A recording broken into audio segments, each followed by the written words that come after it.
కాలాతీతమైంది అంచేత ఎక్కువ మాట్లాడక్కర్లేదు.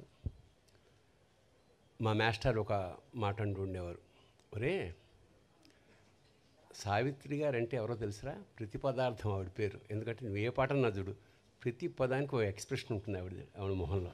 That is the greatness of Savitri అన్నారు. అది నేను నిజంగా నమ్ముతున్నాను. ఎప్పుడైనా కావాలంటే ఒక పాట చూసి ప్రతి పదానికి ఆవిడ మొహంలో ఎక్స్ప్రెషన్ ఉంటుంది. అది అయితే సావిత్రి గారికి చాముండి గారు వాళ్ళ తమ్ముడు ఒక కొడుకున్నారు, నాకు తెలుసు, చదువుకున్నాం.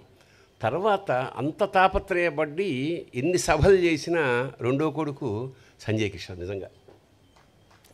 ఎందుకంటే ఈ పుస్తకం మామూలు పుస్తకం కాదు. ఇందాక ఇవాళ పెద్ద కొడుకు వచ్చాడు చిరంజీవి.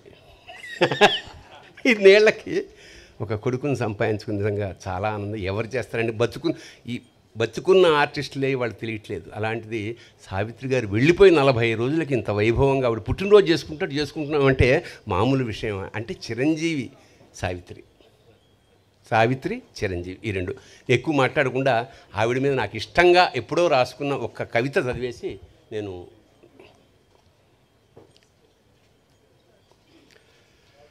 నవరసావిత్రి. త్రికాలాలకి అతీతమైన త్రివిక్రమ స్వరూపం నటరాజుకి స్త్రీరూపం సావిత్రి.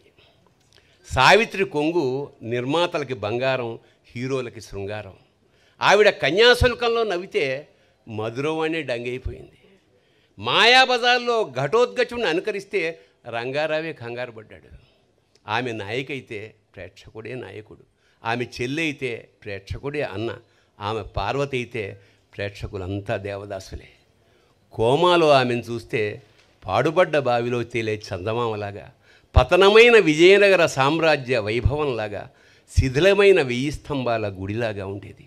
ఓడలో లైట్లు ఆరిపోయిన ఒంటరి దీపస్తంభంలాగా ఉండేది. నభూతో నభవిష్యతి. ఒక్క సావిత్రికే ఈ వాక్యం వాడచ్చు. శుభం గారు. ధన్యవాదాలండి. అలాగే సంజయ్ కిషోర్ గారు ఇప్పుడు ఒక చిన్న జ్ఞాపికని ఇద్దామనుకుంటున్నాను.